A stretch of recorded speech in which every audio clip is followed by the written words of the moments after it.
Cinema Classics is brought to you by the Gateway Film Center, 1550 North High Street, Columbus, Ohio. Further details and showtimes online at gatewayfilmcenter.org. The award-winning Cinema Classics is produced by John DeSando and Johnny DiLoretto. Listen to the shows and read reviews online at WCBE.org. I'm Johnny DiLoretto. I'm John DeSando. This is Cinema Classics. Recently, we discussed plot twists. Yeah. Now our listener is just adamant that we extend that a little bit, and talk about thrillers. Oh, okay. Because it was such an integral part of thrillers. Our listener.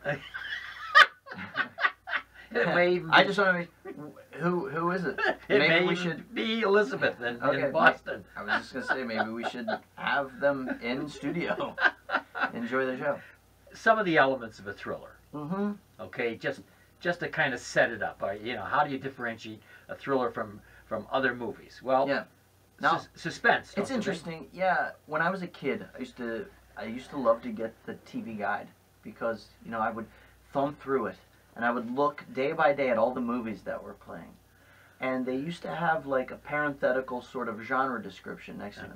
And thriller back then, anyway, was a lump term for, and it could be a slasher movie, could be a monster movie. Yeah. They didn't say horror, interestingly enough. So I had this, for a very long time, this broader definition of thriller. I know what you're saying. Today it means more like less blood, more suspense. Yeah, and I think many of us would include believable characters. Okay. Fascinating, unbelievable situations. Like the average person in an unbelievable situation, or extraordinary circumstance. Right. Okay. Plot twists, of course, as we went ad nauseum about. Action scenes. Yeah. But usually, and this is not always so, usually they accentuate the storyline. Okay. And then finally, uncertain how it will end. Okay. Right. So you're talking about North by Northwest. Well, there you go. Or how about you? Interesting. You should pick Hitch. Because my little photo here, for those who are looking at the video, is of Jimmy Stewart in Rear Window. Interesting. Yeah. So we're talking, oh, and that's funny because I would say Rear Window is much more of a suspense movie than North by Northwest is. And North by Northwest is much more of a thriller than Rear Window is. Good. There's a fine line where it tips. I think it's that action stuff. Yeah. It's a little bit of the action stuff. So North by Northwest has this sort of road movie kind of feel to it. There's a lot of traveling. There are plot twists. There's some. It's just a fun movie. What are some other ones? You tell me what they are, and then I'll categorize them. Of course you will. The Third Man. The Third Man is a thriller. Yeah. How about Fargo? Fargo is. I mean, it's a crime movie farce. Right. Is it a thriller? Right. Though? Well, there is suspense. You don't know what the heck they're going to pull off. I guess I just don't remember when I watched that movie that I'm feeling, the same sort of, like I would say maybe No Country for Old Men is more of a thriller. Okay, I got you. What about Memento? We always bring Memento in some way or another. Interesting. I mean, I could see that as a not knowing the ending, suspense. I think. There's definitely the crazy circumstance there with the memory thing that he has going on. I wouldn't say, I would just call that a crime movie. I don't know. Okay. I think for a thriller, wouldn't you say The French Connection's a good one? Yeah, for sure, because it's the action stuff. Yeah, it is. It is. But see, that's weird. Yeah, I don't know. What would you say? Silence of the Lambs feels much more thriller-like to me than The French Connection. French Connection seems just like a gritty crime drama. Yeah. And I had Silence of the Lambs at the top of my list. Okay.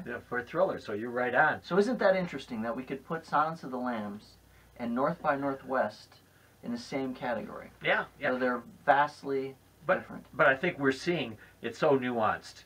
Or you have heavier weight over here on suspense or on plot twist or whatever, but at the same time it's not a romance for us. We know the difference. Currently, Girl on the Train would be a thriller, as she. If it was effective. I'm not talking about its box office. Okay. Because you don't know what she's up to on that train. Mm-hmm. It's suspenseful and it involves some serious crime. What about, well, Nocturnal Animals? Nocturnal Animals. That's an, yeah. What about Jack Reacher? You know what? That is, no. Come on, that's just a. No? No. Oh, really? A thriller? Yeah. It's thrilling. I don't know. No. Jack Reacher is it's a mystery. Yeah, I agree, but you can have all of these. Okay.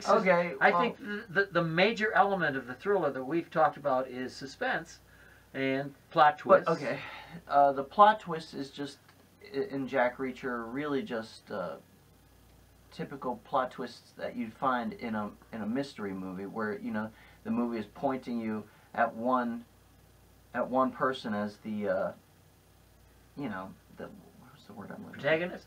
No, the movie's pointing you in the one direction of the guilty person. Okay, yeah. And then And he starts to unveil that it's someone else. as in Jason Bourne and others, is the action so dominates, it's difficult to see that there's some sophisticated thriller element. It's really an action movie that's sort of leveled out by more characterization. So Inferno? Like, as in the towering Inferno? No. I'm just... I know. I mean, that's more of a mystery.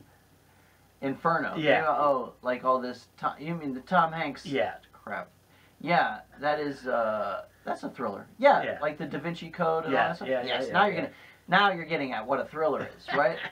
Well, to really pinpoint it, it's that perfect balance between action, investigation, and suspense. And plot twists. And plot twists. Right. Now, the I don't know that you need a plot twist, though, to make... That's gravy. Okay, but wouldn't you say that one of the characteristics that I listed, believable characters... I think we've lost our listener at this point. Believable characters... Maybe we'll get in a... What? Believable characters is stretched when you get to some of these thrillers. Some of the roles that Tom Cruise plays are unbelievable.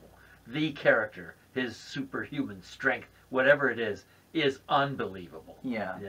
No, so that's interesting because the Mission Impossible franchise, which started out, the first one, directed by Brian De Palma, is much more of a thriller than it is an action movie.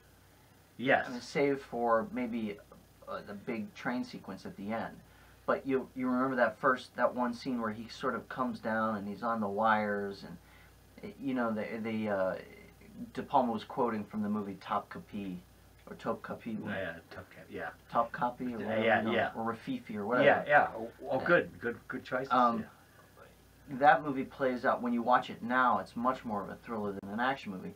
The franchise is obviously has its feet solidly rooted in action movie. And don't you think that a kind of subgenre called heists? Oh yeah, heists, right. As a part of this. Yeah. But I think now, we're talking about thrillers, and De Palma, I mean, this is the guy that sort of, took up the mantle from Hitchcock. Okay. And, he ratcheted up the violence, and how about say Gone Girl? Yeah, that is a thriller. Yeah, some would say mystery. It's a mystery halfway through. Yeah. I mean, Gone Girl is probably one of the better thrillers of the past 10 years. Yeah. Would you then say recently 10 Cloverfield? 10 Cloverfield Lane? Is that the whole title of it? Yeah, yeah. John Goodman. Yeah, I missed it, but I know, based on what you said about it, what I know about it, I would say yes, it's a thriller. Yeah, and I think part of what deflects us a little bit on that is the science fiction touch toward the end. It kind of throws you off from the thriller category. But Hateful Eight. Suspense western, not a thriller. And not a thriller. Suspestern. Why not a thriller? Suspestern. Why not a thriller? Yeah. I think, that's a good question. I think it's really because of the trappings of the western are so forceful and so, they tap into this the cinematic history that lies inside of all of us. I think you can't. It's so powerful, the Western elements of it, that it's really just a suspensefully told Western, but nothing outweighs the Westernness of it. Okay, and it's interesting because as I look at the list that we started out with, it's pretty much, it does follow, but that static quality of there being inside the cabin, now and then you get, right. It makes a little bit of a difference. And there's only the one action sequence right. at the end. Yeah. And it's really, that's the other thing, it's a shootout. Yeah. Which is a Western shootout. The rest of it is just kind of variations on a Western theme. You know, it doesn't break that mold. All right, you're doing well, so I'm going to ask you one. The Accountant. I didn't see it. Okay. How about Inception? Thriller. That is great. That's yes. As far as contemporary movies go, that is a definitive thriller. And now the situations are not believable at all. That you are inside people's dreams and they're stealing ideas. But it does follow our formula, fascinating, unbelievable situations. Yes, that is. But the way he approaches the dreamscape is very. It's very interesting. You know, like fantastical things happen in your dreams. Yeah. You know, and yet oftentimes the world that those dreams are rooted in are a recognizable world. And so Nolan is playing with that in that movie, that even though you're in these dreamscapes, they're not too crazy. They look, except when the city starts folding in on itself. But yeah, that is a definitive modern thriller. And I would take your definitive to include the idea that it's and modern as a highly sophisticated, intellectually challenging movie that still happens to be a thriller if you can allow it. Yeah. It has action. Right. It's thrilling, but it's so heady and that typical Nolan that we don't tend to think of it. It makes Hitchcock look pretty simple, don't you think? Sometimes.